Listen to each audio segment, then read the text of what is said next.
Hello, and welcome to another Gwent City video. Today, our guest is one of my closest friends and closest friend from Gwent City. Swim, how you doing? I'm great, man. Uh, Good, good, good. Shh, don't tell people that this is the second take. Shh, shh. Okay. So, I made a boo boo and I had the wrong list while we were doing recording. So this is our second take. Go, Swim. Tell me something. Based on your deck and everything, who do you believe is the strongest card on your deck? who do I believe is the strongest card in my deck? Yes. Uh, well, in terms of a single strongest card, that's the Witchers, if you can count them as one card, Mm-hmm. because they provide a pretty ridiculous amount of tempo in both a meta and a deck where tempo is very much needed. Because right now, the meta, they reduced a lot of ways to pump out tempo that were found in previous metas, and that's why the Witchers weren't really played earlier. But Witchers are seeing a huge resurgence with a lack of tempo in the meta, and in this deck specifically, they really help because they are the basically only tempo option this deck has, which is important. One of the new cards that I see that you added is Cleaver. Cleaver, would you care to elaborate on that? Yeah, I mean he's obviously a dwarf, but as this deck runs no dwarf synergy, that is literally it doesn't matter at all. What does matter though is the fact that he's on the melee row. That is a big bonus to him. If he was not on the melee row, I would not run him in this deck. Um, he provides utility. He helps in the mirror. It's hard not to find a value out of him. He's kind of similar to Ox, except in this deck he just has that additional row synergy, and it's really helpful. A couple of other decks, like that are similar to yours, they run BMCs. Why you choose not to? Um, I know Karis's deck, which I used a time ago, ran I think like one or two BMCs.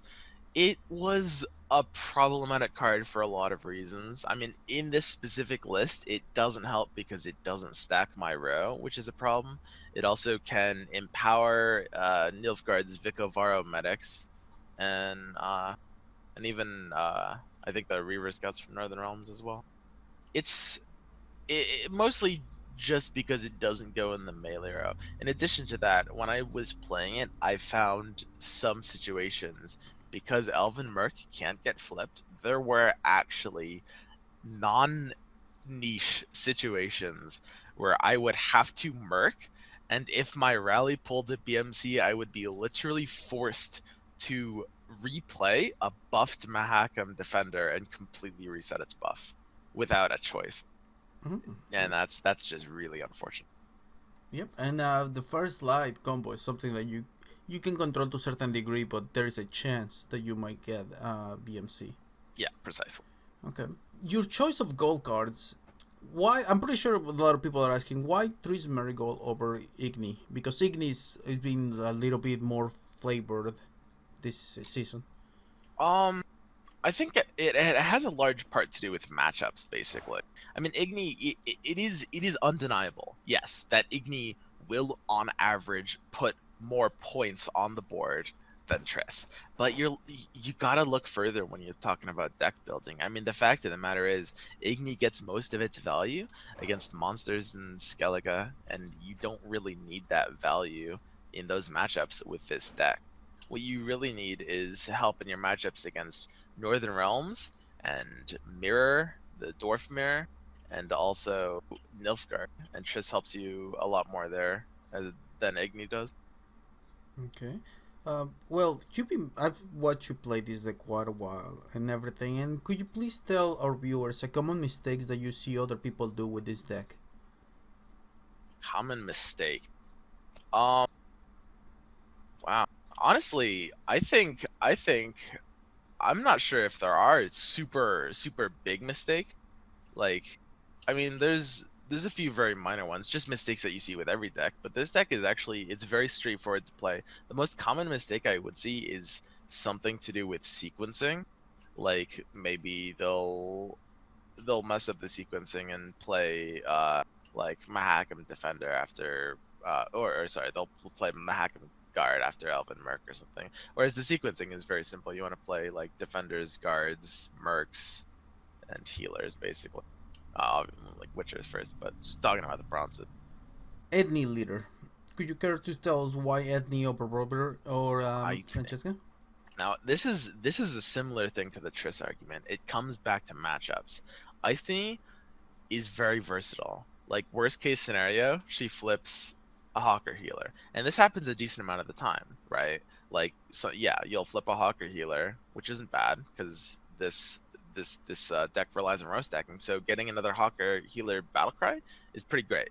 But beyond that, she can flip Cleaver, which is useful in the mirror. It's useful in a lot of matchup. The most important function of her, and like why she was initially added to this deck, was to play against Northern Realms, because at high brackets Northern Realms are always going to run Villain Treadmirth. They're going to use it intelligently, and it is going to single-handedly win them games, and there is very little this deck can do about that. This deck has a surprisingly resilient attitude towards, say, like Weathers or D-bombs. Weathers don't shut this deck down. D-bombs hurt, but like it's really surprisingly easy to win even after a D-bomb. And even denying dwarfs can only go so far. But Bork is kind of a lose condition, and Ithne helps deal with that because it means if you only draw Yorvith and not Triss, you can still kill it if it's in Northern Realms. Is there any card on specific on your deck that you would like to elaborate? I think I covered the bases with Triss and Ithne, but I want to go beyond those explanations and say like it's really important to think of every single card as a tech card.